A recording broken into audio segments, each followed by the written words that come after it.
నమస్కారం. అక్షరలిప్కి స్వాగతం. ఈరోజు మనం చెప్పుకోబోయే కథ పేరు బంగారు పంజరం. రచన భవ్యచారు. మీనాది మధ్యతరగతి కుటుంబం. 4 అక్క చెల్లెల మధ్యలోది మీనా. అందంగా ఉంటుంది. అక్కకి పెళ్ళయింది. చెల్లెళ్ళు చిన్నవారు. అక్క భర్త ఆమెని చిత్రహింసలకు గురిచేస్తూ ఇంకా డబ్బులు తెమ్మని వేధింపులు. పాపం మీనా తండ్రిది గుమస్తా ఉద్యోగం. అయినా అందరూ సంతోషంగా ఉన్న రోజు తిని లేని రోజు పస్తులు పడుకున్నారు. అందరి మధ్య ప్రేమ, ఆప్యాయత, అనురాగంతో ఉండేవారు. హఠాత్తుగా తండ్రికి హార్ట్ అటాక్ రావడంతో దగ్గర పైసా లేదు. ఏం చేయాలో తెలియని పరిస్థితి. మీనా తెలిసిన వారందరి దగ్గరకు వెళ్ళి అడిగింది. ఎవరు కూడా సహాయం చేయడానికి సహకరించలేదు. ఎలా అని ఆలోచిస్తున్న మీనాకి ఆ ఊరి పెద్దగా పేరున్న చిన్నన్న గుర్తుకు వచ్చాడు.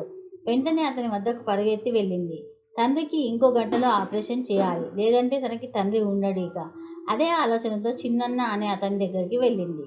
అతను ఆ ఊరిలో పెద్ద భూస్వామి. అతనికి 50 ఎకరాల భూమి కన్నా అందరి దగ్గర కబ్జా చేసిన భూమే ఎక్కువ అని, కొందరు మంచివాడు అంటే ఇంకొందరు వాడంత చెడ్డవాడు లేడని అంటారు.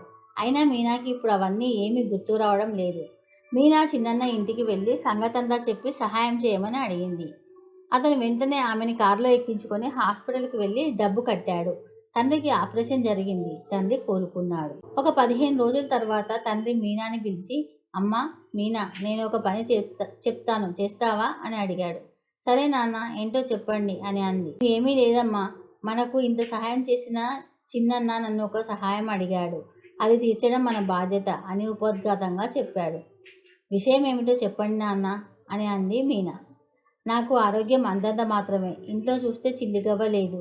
ఇంకా నీ వెనుక 3 చెల్లెళ్ళు ఉన్నారు. వారి పెళ్ళిళ్ళు చేయాలి. కాబట్టి నువ్వేమీ అనుకోనంటే ఆ చిన్నని పెళ్లి చేసుకోవాలి అని అన్నాడు తండ్రి బాధగా. అది విన్న మీనా బిత్తరపోయింది. ఏంటి నాన్న మీరనేది? అతన్ని నేను చేసుకోవడం ఏంటి అని అడిగింది. అవునమ్మా, మనకి చాలా సహాయం చేశాడు. మీ 3 చెల్లెల పెళ్ళిళ్ళు కూడా చేస్తాను అని మాట ఇచ్చాడు. పెద్ద మనిషి కాబట్టి నన్ను అడిగాడు ముందుగా నీ అభిప్రాయం చెప్పమని. ఈ 15 రోజులు గడువు కూడా ఇచ్చాడు అని చెప్పాడు తండ్రి. దాంతో మీనా ఆలోచనలో పడింది. నాన్న, నాకు ఒకరోజు గడువు ఇవ్వగలరా? నేను ఏ విషయం ఆలోచించి మీకు రేపు చెప్తాను అని అంది. అలాగే అమ్మా, కానీ సరైన నిర్ణయం తీసుకో.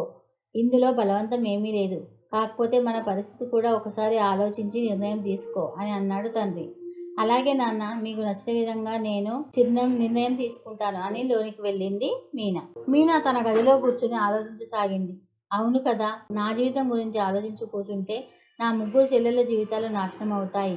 ఏ 2వ పెళ్లివాడో 3వ పెళ్లివాడో ఇచ్చి తన తండ్రి చెల్లెల పెళ్లిళ్ళు చేయవలసి వస్తుంది. తన ఇంటి పరిస్థితి తనకు తెలుసు. నాన్న ఎన్నో రోజులు ఈ గుమస్తాగిరి చేస్తూ చెల్లెల పెళ్లిళ్ళు చేయలేడు. కాబట్టి ఇప్పుడు తాను తలవంచక తప్పదు అని అనుకుంది. తాను ఏమైనా పర్వాలేదు, తన చెల్లెళ్ళు బాగుండాలని అనుకొని తెల్లారిన తర్వాత తండ్రి దగ్గరికి వెళ్ళి, నాన్న, మీరు చెప్పింది నాకు సమ్మతంగానే ఉంది, కానీ ఒక షరతు అని అంది. ఏంటది అని తండ్రి అంటుండగా ఇంతలోనే అక్కడికి చిన్నన్న వచ్చాడు. తండ్రి కూతురు ఉన్నారు. నేను చెప్పిన విషయం ఏం చేశారు అండి అంటూ మర్యాదగానే అడిగాడు చిన్నన్న. అదే విషయం మాట్లాడుతున్నాం. మా అమ్మాయి ఏదో షరతు అంటుంది అని అన్నాడు తండ్రి. షరతులతో ఏముంది? ఏంటో చెప్పమనండి చూద్దాం.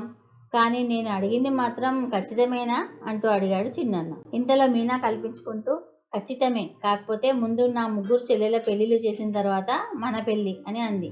మీనా అలా అనేసరికి సిగ్గుపడుతూ చిన్నన్న, సరే దాందేముంది, చేద్దాం అని అంటూ ఒక నెల రోజుల్లో మంచి సంబంధాలు తీసుకొచ్చి 3 మంచి వరువులన్నీ తీసుకొచ్చి పెళ్ళిళ్ళు జరిపించాడు అట్టహాసంగా మీనా చెల్లెళ్ళవి. ఆ తర్వాత మీనా చిన్నన్నల పెళ్లి చాలా సింపుల్గా గుడిలో జరిగిపోయింది. మీనా గుడిలో చేసుకోవాలని కోరడంతో చిన్నన్న దానికి అంగీకరించి చేసుకున్నాడు. చిన్నన్నకి ఇది మొదటి పెళ్లి కాదు, 3వది. అతని 2 భార్యలు చనిపోయారని, కాదు చంపేశాడని ఊరంతా అనుకుంటారు. అలా మీనా చిన్నన్న పెళ్లి జరిగిపోయింది. మీనా చిన్నన్న ఇంటికి వచ్చేసింది. అది మొదలు. మళ్ళీ తన పుట్టింటికి ఎప్పుడూ వెళ్ళలేదు. చిన్నన్న దగ్గరికి రాడు. ఆమెకు ఏ సుఖాన్ని ఇవ్వడు. ఆమెను ఎవరితోనూ మాట్లాడనివ్వడు. పువ్వులు పెట్టుకుంటే ఎవరి కోసం పెట్టుకున్నావు అంటాడు. మామూలుగా ఉంటే అంత దరిద్రంగా ఉన్నావేంటి? నా ఇంటి ఇల్లాలు అంటే ఎంత హుందాగా ఉండాలి అని అంటూ తన మొదటి 2వ భార్య నగలన్నీ తీసి ఆమె ముందు వేసేవాడు. అవన్నీ వేసుకొని ఇల్లంతా తిరుగు అనేవాడు. కనీసం ఒక మూర మల్లెపూలు కూడా తెచ్చేవాడు కాదు.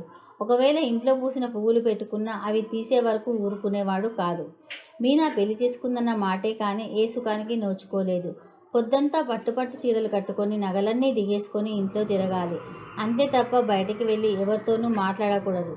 ఇంటి నిండా పని వాళ్ళే. ఎంత పని ఉన్నా అంత పని వాళ్ళే చేస్తారు. ఆమెని ఒక్క పని కూడా ముట్టనివ్వడు చిన్నన్న. దాంతో మీనా పరిస్థితి పంజరంలోని చిలకలా తయారైంది. కాకపోతే చిలుక ఇనుప పంజరంలో ఉంటుంది. తాను బంగారు పంజరంలో చిక్కుకుంది అని అర్థమైంది. అందులోంచి బయటపడే పరిస్థితి తనకి లేదు. చివరికి తన తల్లిదండ్రులు తనను చూడడానికి వచ్చినా గడప అవతలే నిలబడి కాసేపు మాట్లాడనిచ్చి వెళ్ళిపోమ్మనేవాడు. కనీసం భోజనం కూడా పెట్టనివ్వలేదు. తన చెల్లెళ్ళు కూడా వచ్చి అక్క స్థితిని చూసి కుళ్ళుకున్నారే తప్ప ఆమె మనసుని ఎవరూ గ్రహించలేకపోయారు. తమ కూతురు బాగుందని అనుకున్నారు తల్లిదండ్రులు.